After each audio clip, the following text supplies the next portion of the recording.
Hello friends, कैसे हो आप सभी? होप सो कि आप सभी अच्छे होंगे और आज और एक नए वीडियो के साथ मैं आपके सामने हूँ। सामने मतलब कि क्वेश्चन सामने है, मैं तो नहीं हूँ सामने, ठीक है?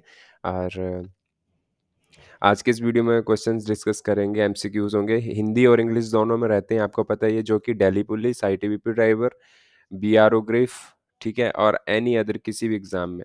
मेनली ये मैं आपको बात बता देता हूँ, बीआरओ और सॉरी दिल्ली पुलिस के लिए तो ख़ैर ये है ही बहुत ही इम्पोर्टेंट क्वेश्चन है। आईटीबीपी ड्राइवर में आपको एक बात बता देना चाहता हूँ कि आईटीबीपी ड्राइवर में ख़ैर इतने डीपली क्वेश्चन नहीं पूछे जाते हैं, ठीक है? लेकिन ये है कि अभी पेपर का स्टैंडर्ड कैसा रहेगा, कैसा नहीं रहेगा, आते हैं क्वेश्चन नो डाउट ऐसा नहीं है। मैं आपको सीरियसली ये बात बता रहा हूँ। आईटीबीपी में जो है ज़्यादा आपसे डीपली नहीं पूछा जाता है, लेकिन भाई साहब दिल्ली पुलिस का एग्ज़ाम जब मैंने भी दिया था ना, ड्राइवर की बात कर रहा हूँ, तो बहुत इंपॉर्टेंट क्वेश्चन है ये उस बिहाफ़ से क्योंकि भाई एसएससी पेपर डालता है, मैंने आपको पिछले वीडियो में भी बताया था, तो वो कहीं से भी डाल देता है, उसको मतलब नहीं है कि ये ड्राइवर का एग्ज़ाम है, ठीक है? वो आपको इंजीनियर बनाना चाहता है एक टाइप का, समझ रहे हो? और जब नौकरी लग जाएगी तो ड्राइवर बना देगा। पढ़ाई के मुकाबले में वो आपको इंजीनियर बना देगा, लेकिन नौकरी के हिसाब से वो आपको ड्राइवर रखेगा, है ना? तो ये चीज़ें हैं, बाकी अगर इम्पोर्टेंट लगते हैं क्वेश्चन तो ठीक है और पढ़िए आप जहाँ मर्ज़ी से नो डाउट आप जहाँ से आपको नॉलेज मिलता है। मेरे पास इतना भंडार लगा हुआ है क्वेश्चंस का, मेरे से आप पीडीएफ माँगते हो, पीडीएफ मेरे से रेडी नहीं हो पा रही है। पीडीएफ जैसे रेडी हो जाएगी मैं ज़रूर आपको शेयर करूँगा। व्हाट्सएप का जो है मेरा चैनल का लिंक मैंने आपको डिस्क्रिप्शन में दे रखा है। टेलीग्राम का भी लिंक मैं आपको दे दूँगा, ठीक है? उस पे आप मेरे को फ़ॉलो कर लो। जैसे ही आपकी मेर मैं जो मैं क्वेश्चंस आपको पढ़ाता हूँ, जैसे ही अगर मेरे जो पीडीएफ रेडी हो जाती है, उसके बाद मैं आपको ज़रूर प्रोवाइड करवा दूँगा, ठीक है? और ठीक है, बाकी और तो क्या ही बोलना है, आपको क्वेश्चंस कैसे लगते हैं वो ज़रूर बताएँ, ठीक है? तो आज का सबसे पहला क्वेश्चन है हमारा, क्लच फेसिंग द्वारा बिना क्षतिग्रस्त हुए सहन की जाने वाली अधिकतम दबाव तीव्रता कितनी होती है? The maximum intensity of pressure which the clutch facing can withstand without being damaged is about। ठीक है, क्लच फेसिंग क्वेश्चन को समझो आराम से इजीली, ठीक है? और प्यार से एकदम क्वेश्चन को समझने की कभी भी ना, मैं एक बात बता देता हूँ आपको, मैं भी आप ही की तरह हूँ, मैं ये नहीं कहता हूँ कि भाई मेरे को मतलब नहीं है और मैं आपको ऐसे पढ़ाता रहता हूँ। मैं आपको एक बात बता दूँ, जब आपने क्वेश्चन समझ लिया ना, तो समझो कि आपका आंसर भी अगर आपने पढ़ा होगा तो। अगर ये क्वेश्चन आपने पढ़ा ही नहीं होगा, तो आपको आंसर कहाँ से मिलेगा? आपने यूट्यूब पे भी नहीं देखा होगा, कहीं भी नहीं देखा होगा, तो आपको क्या ही आंसर का पता होगा? लेकिन सबसे मेन इम्पोर्टेंट होता है कि क्वेश्चन को समझना, ठीक है? क्योंकि लैंग्वेज थोड़ी-सी टफ़ होती है, ठीक है? तो हमारा क्या है, मैं खुद थोड़ी डालता हूँ ये लैंग्वेज स्टफ़ यार, ऐसे ही क्वेश्चन आते हैं तो मैं ऐसे मतलब खुद से थोड़ी ना डाल देता हूँ, है ना? जो है इसकी लैंग्वेज ऑटोमोबाइल इंजीनियरिंग की, तो उसी हिसाब से मैं आपको जो है प्रोवाइड करवाता हूँ क्वेश्चंस। सबसे पहला क्वेश्चन आपको मैंने जैसे बताया कि क्लच फेसिंग द्वारा बिना क्षतिग्रस्त हुए सहन की जाने वाली अधिकतम दबाव तीव्रता कितनी होती है? मेरे को पता है आपको क्वेश्चन नहीं समझ आते हैं, लेकिन जब मैं आगे जाता हूँ एक्सप्लेनेशन पे, जब आप एक्सप्लेनेशन पढ़ते हो ना, तो एक्सप्लेनेशन में कुछ और चीज़ें थोड़ा-सा आपको देखने को मिलती हैं, जिससे कि आपको समझ आता है कि हाँ, एग्ज़ैक्टली क्वेश्चन में क्या था और क्या आंसर होना चाहिए इसका, ठीक है? तो इसका आपका पहला क्वेश्चन है, आपको इसका राइट आंसर गेस करिए, उसके बाद मैं आपको राइट आंसर बताता हूँ। इसका जो राइट आंसर हो जाएगा आपका ऑप्शन नंबर सी आपका राइट आंसर हो जाएगा। 100 किलो पास्कल, यानी कि अगर आपको शॉर्ट में अगर देखा जाए तो केपीए किलो पास्कल हो जाता है, ठीक है? इसका ऑप्शन नंबर जो है आपका सी आपका राइट आंसर हो जाएगा, 100 किलो पास्कल। क्लच फेसिंग द्वारा बिना क्षतिग्रस्त हुए सहन की जाने वाली अधिकतम जो दबाव दबाव तीव्रता कितनी होती है? 100 किलो पास्कल, ठीक है? एक्सप्लेनेशन चेक करते हैं इसका, ऑप्शन नंबर सी आपका राइट आंसर है। क्लच फेसिंग की डिज़ाइनिंग और सामग्री जो है, इसे लगभग 100 किलो पास्कल तक दबाव सहने की अनुमति देती है। यह दबाव सीमा सुनिश्चित करती है कि क्लच ठीक से काम करे और लंबे समय तक टिके। यह आमतौर पर वाहनों में पावर ट्रांसमिशन के दौरान देखा जाता है। ठीक है? तो पहला क्वेश्चन हमारा ये था, और आप पहले क्वेश्चन को देख के भाग जाओगे तो फिर मैं क्या ही बोलूँ भाई, लास्ट तक क्वेश्चन बहुत इंपॉर्टेंट होते हैं, आप पूरा वीडियो देखा करो, ठीक है? नेक्स्ट क्वेश्चन है हमारा, व्हील सिलेंडर में डैश पिस्टन होते हैं। अब आप बोलोगे कि भाई पिस्टन तो इंजन में होते हैं, है ना? इंजन में जो पिस्टन होते हैं, मान के चलो 4 पिस्टन होते हैं उसमें, ठीक है? तो वो पिस्टन वो भी होते हैं, लेकिन आपके wheel cylinder consist of dash piston, आपके जो है व्हील सिलेंडर जो होता है, ठीक है? उसमें भी आपके जो है पिस्टन्स होते हैं। तो पिस्टन्स वो अलग प्रकार के होते हैं, लेकिन उनको भी पिस्टन ही बोला जाता है। ऑप्शन नंबर ए आपका इसमें राइट आंसर होएगा। ये आमतौर पर आपके जो है 2 या 1 हो सकते हैं, ठीक है? यहाँ तो चलो ऑप्शन इंग्लिश में अलग से है ये, लेकिन आपका जो है ये राइट आंसर हो जाएगा, जैसे कि यहाँ पे लिखा हुआ है। ये आमतौर पर ना 2 या 1 हो सकता है, ठीक है? तो इसी हिसाब से जो है आपका आंसर है कि व्हील सिलेंडर में 2 या 1 पिस्टन होते हैं। अब इसमें हम आपको दिखाता हूँ, एक्सप्लेनेशन देखते हैं अभी, ठीक है? व्हील सिलेंडर है जो है आमतौर पर 2 पिस्टन होते हैं, लेकिन कुछ डिज़ाइन में केवल 1 पिस्टन हो सकता है, ठीक है? इसीलिए आपके ऑप्शन में 2 या 1 था। ये हाइड्रोलिक ब्रेक सिस्टम का हिस्सा होते हैं। अब आपसे क्वेश्चन यहाँ पे बन जाए कि व्हील सिलेंडर के जो पिस्टन होते हैं वो किसका हिस्सा होते हैं, तो ये हाइड्रोलिक ब्रेक सिस्टम का हिस्सा होते हैं। यहाँ से भी क्वेश्चन बन सकता है आपको। एक्सप्लेनेशन से यही तो है कि 1-2 क्वेश्चन आपको और समझ में आ जाते हैं। और ब्रेक शू को धक्का देने के लिए दबाव उत्पन्न करते हैं, ठीक है? तो ये जो है ब्रेक सिस्टम को जो है पुश करते हैं, ठीक है? ब्रेक सिस्टम को जो है पुश करते हैं, जो अपना प्रेशर उससे जो है प्रेशर जो आपका जनरेट होता है, यानी कि आप हिंदी इंग्लिश में भी लिखा होता है। आपको अगर एक बार बताता हूँ आपको, अगर आपको हिंदी में समझ में ना आए ना, कुछ-कुछ चीज़ें होती हैं जैसे धक्का देने, तो इसको बोलते हैं प्रेशर या सॉरी पुश बोलते हैं इसको जैसे। तो ये चीज़ें इसीलिए मैं दोनों में दिखाता हूँ ताकि आपको आसानी से समझ आ सके। हिंदी में ही अगर करवाऊँगा तो भाई कुछ-कुछ चीज़ें आपको समझ ही नहीं आएँगी, ठीक है? तो ये क्वेश्चन भी आपको समझ आ गया होगा कि व्हील सिलेंडर में 2 या 1 पिस्टन हो सकता है। नेक्स्ट क्वेश्चन है, कार्बोरेटर के अंदर हवा की गति अधिकतम डैश पर होती है, ठीक है? Within a carburettor the velocity of a air is maximum at. Option क्या है आपका?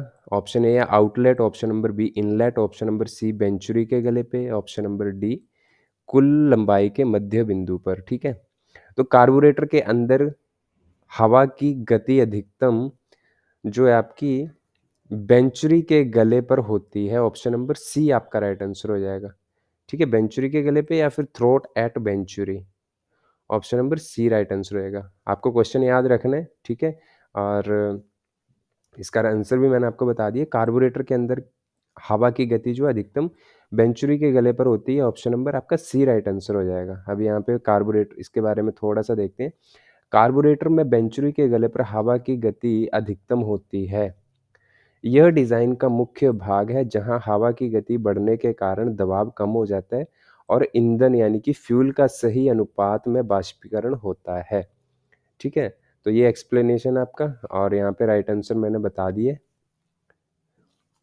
चलिए नेक्स्ट क्वेश्चन देखते हैं। स्पार्क इग्निशन इंजन इज, ठीक है? ऑप्शन है आपके ये petrol engine, diesel engine, steam engine, CI engine, ठीक है?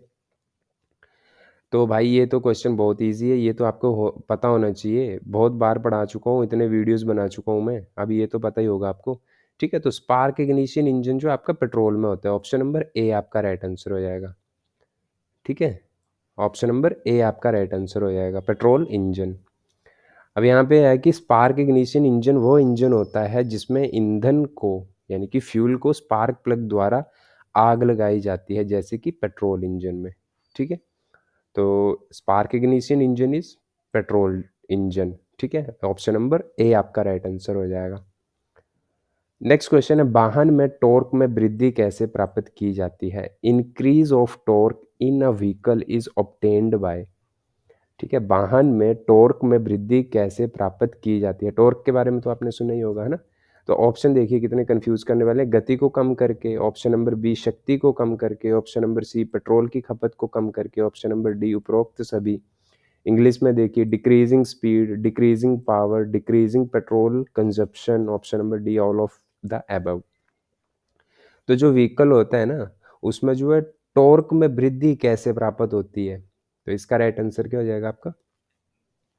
ऑप्शन नंबर ए आपका राइट आंसर हो जाएगा। गति को कम करके जो आपकी टॉर्क में वृद्धि होती है, इसके बारे में एक्सप्लेनेशन में आगे मैं बताता हूँ आपको। आंसर आप देख लीजिए इसका, ऑप्शन नंबर ए आपका राइट आंसर हो जाएगा। इसका गति को कम करके वाहन में टॉर्क में वृद्धि जो है गति को कम करके की जाती है। इसके बारे में आपको थोड़ा-सा दिखाऊँ, अगर वाहन में टॉर्क बढ़ाने के लिए, ठीक है, गति को कम किया जाता है। टॉर्क और गति एक-दूसरे के विपरीत जुड़े होते हैं। इसीलिए यहाँ पे क्या है कि वाहन में टॉर्क में वृद्धि, यानी कि टॉर्क बढ़ाने के लिए गति को कम किया जाना चाहिए, तो यहाँ पे इसीलिए ये लिखा हुआ है कि ये विपरीत जुड़े होते हैं, ठीक है? As torque and speed are inversely related the functioning of a vehicle, ठीक है? विपरीत रूप से जुड़े होते हैं, उल्टा है ना यहाँ पे बताया गया हुआ है कि अगर टॉर्क में वृद्धि चाहिए तो आपको गति कम करके मिलती है, ठीक है? तो ऑप्शन नंबर ए आपका राइट आंसर हो जाएगा। डिक्रीज़ द स्पीड या decrease speed, option number A. Next question आपका, फ्लाई व्हील पर उपयोगी कार्य के लिए उपलब्ध शक्ति को क्या कहते हैं? अब फ्लाई व्हील के बारे में तो आपको मैंने पढ़ाया हुआ है, फ्लाई व्हील क्या होता है ना? प्रेशर प्लेट, फ्लाई व्हील, ये सब मैं यार करवाता ही रहता हूँ आपको क्वेश्चन। इसीलिए हर एक क्वेश्चन का जब नया क्वेश्चन आ जाता है तो उसका एक्सप्लेनेशन देना पड़े, तो वो जो कोई नया मेरा वीडियो देख रहा है उनके लिए ज़रूरी हो जाता है। बाकी अगर किसी ने मेरे पहले वाले वीडियोज़ देखे हों तो शायद उनको इतना ज़रूरी नहीं होता है, ठीक है? तो फिर भी एक्सप्लेनेशन में आपको बहुत ईज़िली समझ आता है, इसलिए मैं एक्सप्लेनेशन आपको ऐड करता हूँ हर एक क्वेश्चन पे। तो क्वेश्चन क्या है कि फ्लाई व्हील पर उपयोगी कार्य, the amount of power which is available at flywheel for useful work is known as. Flywheel पर उपयोगी कार्य के लिए उपलब्ध शक्ति को क्या कहते हैं? क्वेश्चन को ध्यान से पढ़ना, ठीक है? फ्लाई व्हील पर उपयोगी कार्य के लिए उपलब्ध शक्ति को क्या कहते हैं? ऑप्शन हमारे I H P, option number B H P, option number C brake horsepower, option number D इनमें से कोई नहीं। तो इसका राइट आंसर क्या हो जाएगा? ऑप्शन नंबर सी आपका राइट आंसर होगा, ब्रेक हॉर्स पावर जो आपका राइट आंसर हो जाएगा, ठीक है? फ्लाई व्हील पर उपयोगी कार्य के लिए उपलब्ध शक्ति को जो है ब्रेक हॉर्स पावर कहते हैं। Option number C is the right answer. अब यहाँ पे देखते हैं, फ्लाई व्हील पर उपयोगी कार्य के लिए उपलब्ध शक्ति को ब्रेक हॉर्स पावर, जिसको BHP भी कहा जाता है। अगर ये क्वेश्चन भी आपको पूछ ले कि BHP की फुल फॉर्म क्या होती है, तो ब्रेक हॉर्स पावर, आपको ये भी क्वेश्चन आ सकता है, ठीक है? BHP कहा जाता है। यह इंजन की उपयोगी आउटपुट शक्ति होती है, ठीक है? तो नेक्स्ट क्वेश्चन देखें। अभी नेक्स्ट क्वेश्चन है आपका, टॉर्क ट्यूब ड्राइव वाली गाड़ी में पिछले सस्पेंशन स्प्रिंग का कार्य क्या होता है? ठीक है,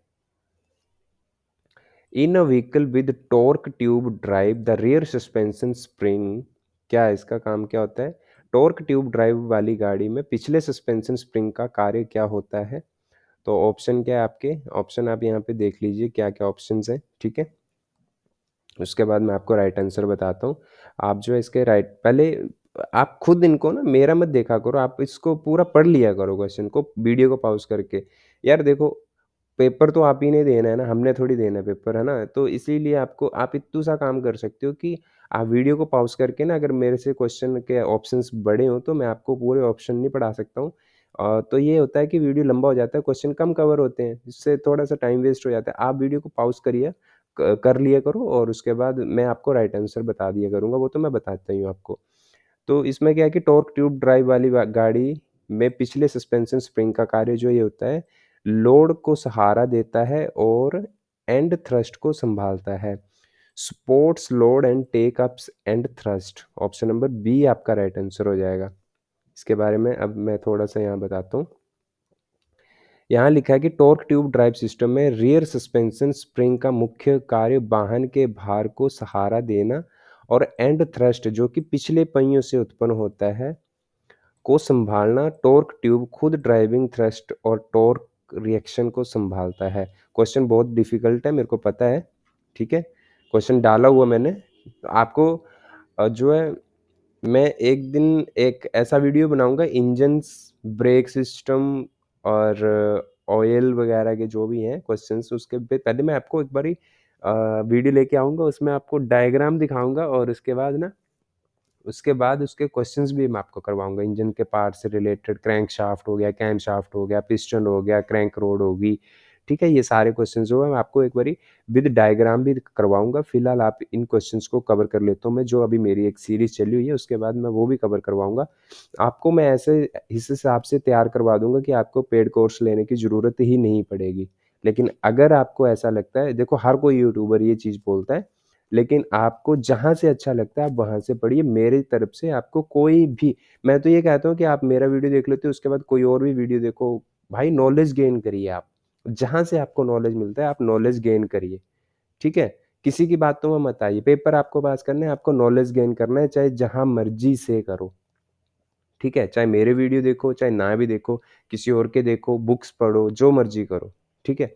बस हमें नॉलेज लेना है, हमें स्टडी करनी है, हमने अपना एग्ज़ाम निकालना है, आपके दिमाग में ये चीज़ होनी चाहिए। कभी भी ये नहीं सोचना है कि आपने कि यार मैं इसका वीडियो नहीं देखूँगा, ये ऐसे या उसका नहीं देखूँगा या उसका नहीं देखूँगा।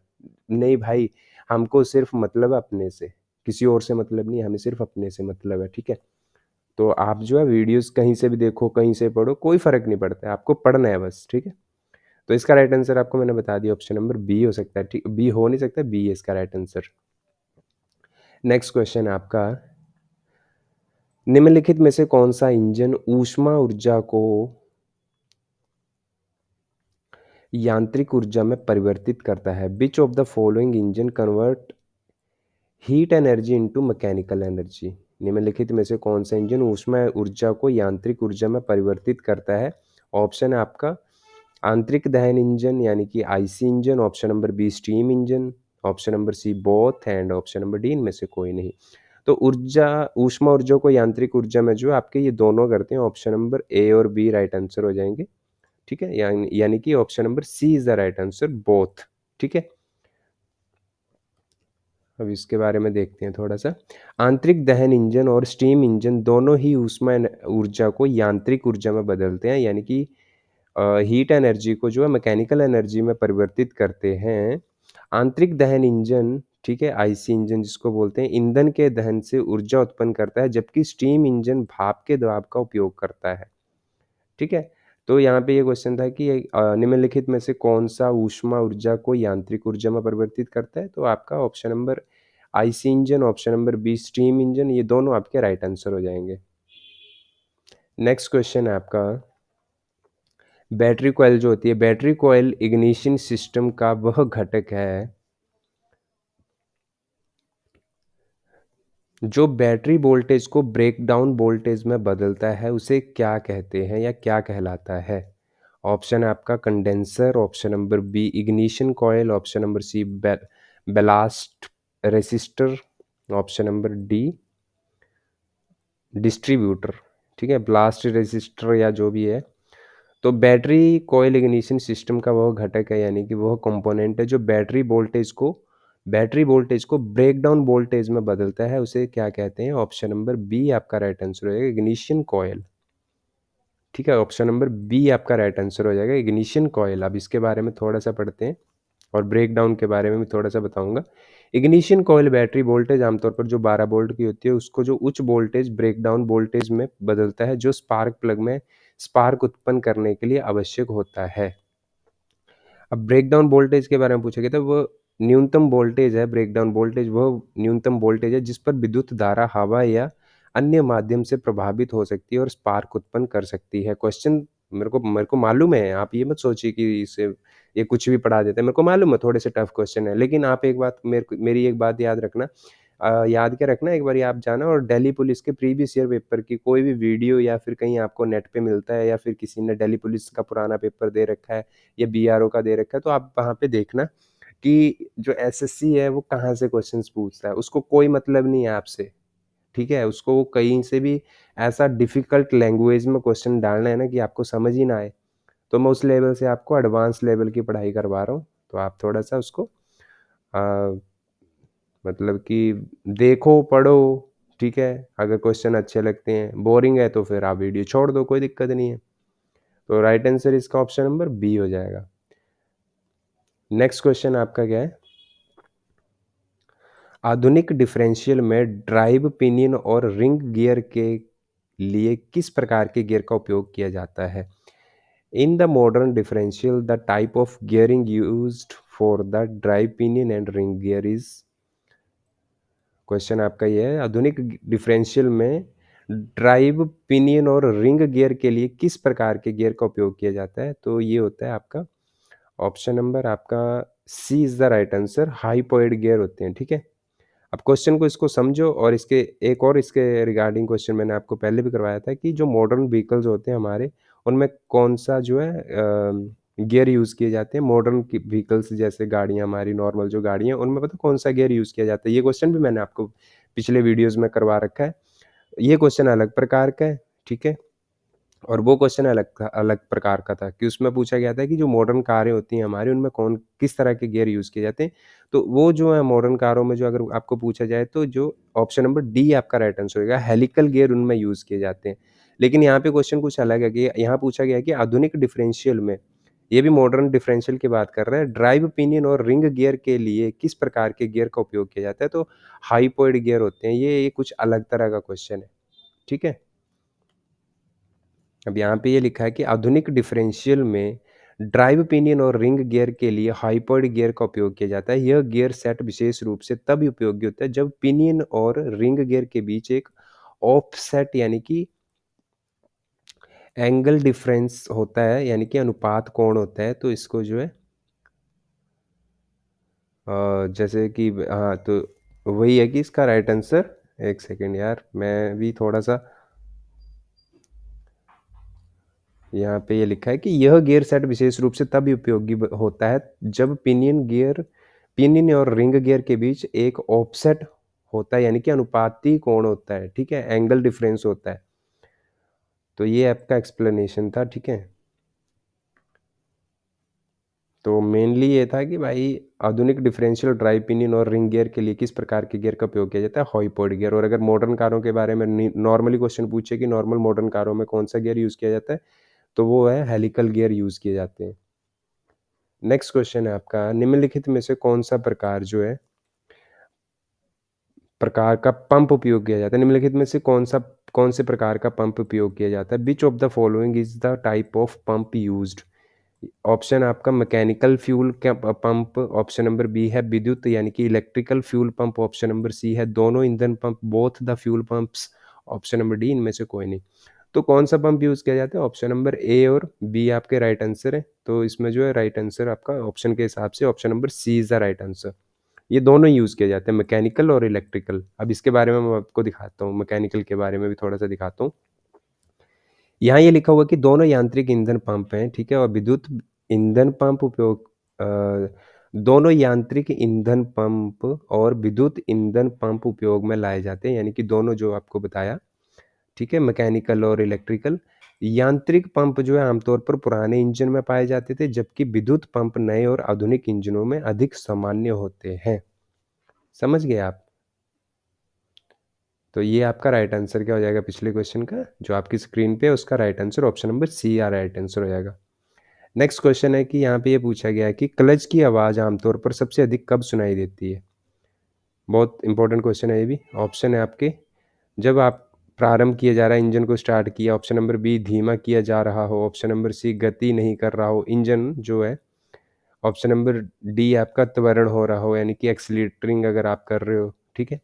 तो क्लच की जो आवाज़ें आमतौर पर सबसे अधिक कब सुनाई देती हैं? जब आपकी जो है ऑप्शन नंबर सी आपका राइट आंसर होएगा, गति नहीं कर रहा हो, जब आपका इंजन जो है गति नहीं कर रहा है, तब आपकी जो है इंजन की सॉरी क्लच की आवाज़ जो है आप अधिक सुनाई दे सकती है आपको, ठीक है। इसमें आपको दिखाता हूँ कि यहाँ ये लिखा है कि क्लच की आवाज़ें आमतौर पर तब सुनाई देती हैं, आमतौर पर सबसे अधिक तब सुनाई देती हैं जब इंजन गति नहीं कर रहा हो, यानी कि आइडलिंग पे हो, ठीक है। इस स्थिति में इंजन की गति कम होती है, जिससे क्लच से संबंधित समस्याएं अधिक स्पष्ट रूप से सुनाई देती हैं, ठीक है। ऑप्शन नंबर सी आपका राइट आंसर हो जाएगा।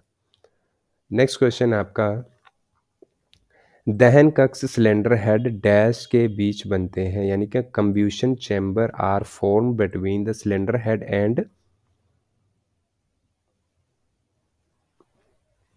तो इसका राइट आंसर भी बहुत कंफ्यूज करने वाला क्वेश्चन है ये भी, तो इसके ऑप्शंस कंफ्यूज करने वाले हैं।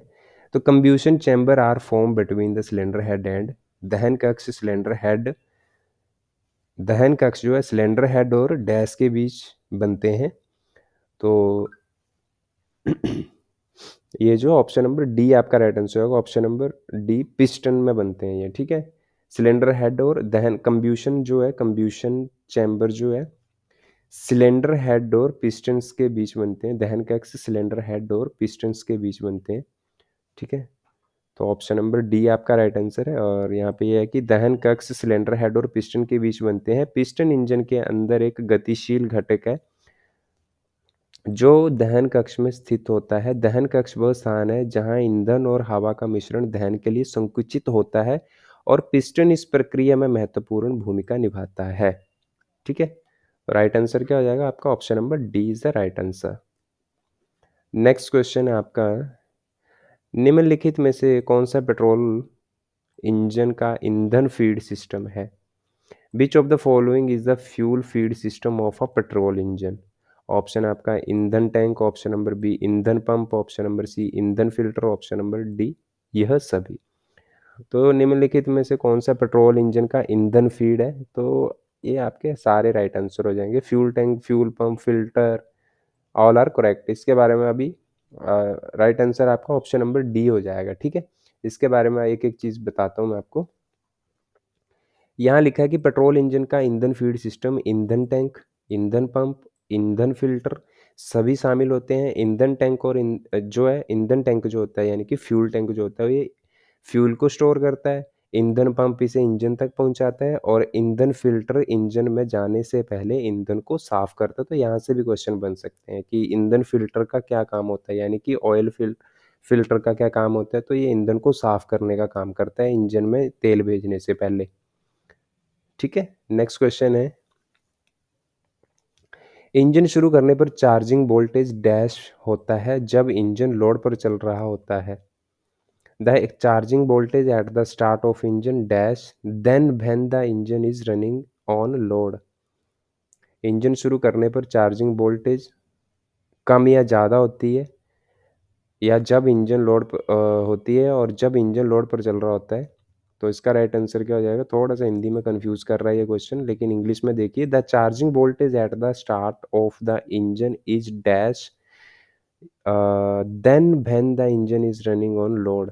तो इसका राइट आंसर हो जाएगा ऑप्शन नंबर, इसका राइट आंसर आपका जो है ऑप्शन नंबर एक सेकेंड इसको मैं चेक कर लेता हूँ, हायर है इसका राइट आंसर। ठीक है, ऑप्शन नंबर बी आपका राइट आंसर होगा हायर। ठीक है, अब इसके बारे में थोड़ा सा देख लेते हैं। ऑप्शन आपका यहाँ पे जो है बी राइट आंसर है, यहाँ लिखा हुआ है। ठीक है, इंजन को शुरू करते समय चार्जिंग वोल्टेज आमतौर पर ज़्यादा होती है क्योंकि इस समय बैटरी को जल्दी से चार्ज करने के लिए अधिक वोल्टेज की आवश्यकता होती है। जब इंजन लोड पर होता है तो अल्टरनेटर अपनी अधिकतम आउटपुट नहीं दे पाता और वोल्टेज में कमी होती है। ठीक है, तो क्वेश्चन ये था कि इंजन शुरू करने पर चार्जिंग वोल्टेज ज़्यादा होता है जब इंजन लोड पर चल रहा होता है। ठीक है, ऑप्शन नंबर बी आपका राइट आंसर हो जाएगा। नेक्स्ट क्वेश्चन है आपका, चेसिस और बॉडी एक ही चीज़ होती है, chassis and body are the same thing. तो ये ट्रू है, फॉल्स है, या फिर दोनों हैं, या नन ऑफ दीज है? तो चेसिस और बॉडी आपको पता है कि ये अलग अलग चीज़ें होती हैं, तो ये आपका फॉल्स हो जाएगा, ये झूठ है। ठीक है, ट्रू मतलब कि आपसे ट्रू एंड फॉल्स का क्वेश्चन भी आ गया इसमें, तो ये ट्रू है। ठीक है, यहाँ पे दिखा देता हूँ आपको। चेसिस और बॉडी जो है एक चीज़ नहीं होती है। चेसिस वह ढांचा है जिस पर वाहन अन्य सभी महत्वपूर्ण घटक जैसे इंजन, पहिए और सस्पेंशन लगाए जाते हैं, जबकि बॉडी जो होती है वाहन का बाहरी हिस्सा है जो यात्रियों और सामान को सुरक्षा प्रदान करता है। समझ गए आप? तो जो है यहाँ पे फॉल्स हो जाएगा, चेसिस और बॉडी एक एक नहीं है आपके यहाँ पे। ठीक है, आज के वीडियो में सिर्फ इतना ही। अगले क्वेश्चन जो मैं आपको अगले वीडियो में करवाऊंगा। क्वेश्चन कैसे लगे आप जरूर बताएं। धन्यवाद।